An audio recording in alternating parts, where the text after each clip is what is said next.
है पूरे वेनेजुएला के जो लोग हैं उसके साथ खड़े। जब ये अमेरिकी साम्राज्यवादी जब वहां के प्रेसिडेंट को जब वो उठाने के लिए आ रहे थे तो वो डांस कर रहे थे नो वार ओनली पीस के ऊपर। और ये सरकार, ये जो अमेरिका है ये अपने वहां के तेल को लूटने के लिए ये हमेशा से कोशिश कर रहे थे।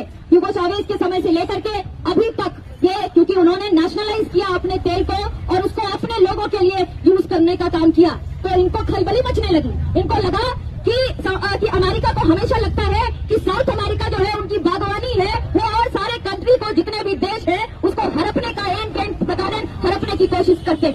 ये बस रिसोर्सेज को लेने की बात नहीं है, बात यहाँ पे वैचारिक लड़ाई की भी है कि जो भी इनके राग में अलापते हुए नजर नहीं आते हैं, इनके हाँ में हाँ नहीं मिलाते हैं, उनको पूरी तरह से खत्म करने की कोशिश इनकी हमेशा से रही है।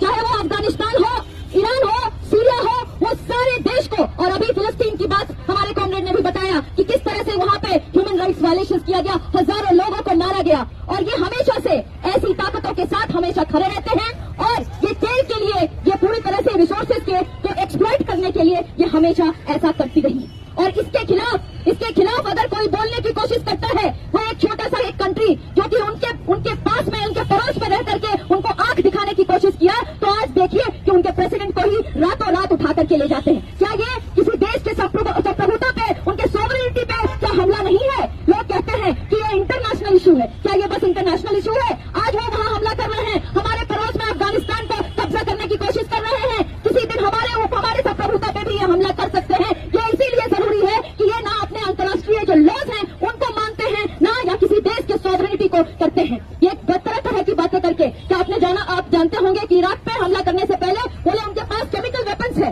आज ये बोल रहे हैं कि इनके पास ड्रग्स पाए गए। तो तुम कौन होते हो? तुम पूरे दुनिया के सरदार बने बैठे हो कि किसी भी देश को, किसी भी बात पे तुम उसको धर लोगे, पकड़ लोगे, वहाँ के राष्ट्रपति को धर लोगे, तो ये बर्दाश्त नहीं किया जाएगा। ये जो तुम्हारी जो पूरी साम्राज्यवादी व्यवस्था जो है, हिटलर को भी यही लगा था कि वो हमेशा पूरी दुनिया पे कब्जा कर लेगा, लेकिन ऐसा हुआ नहीं। तो इसलिए इनको भी समझ जाना चाहिए कि ये जो पूरी दुनिया पे जो आधिपत्य करने की कोशिश कर रहे हैं, उनके देश की जनता से लेकर पूरे जो विश्व की जो जनता है वो उनको माफ नहीं करेगी, उनके खिलाफ ये प्रतिवाद चलता रहेगा। और हम मांग करते हैं अपने प्रधानमंत्री से कि ये इधर उधर दाएं बाएं नहीं चलेगा।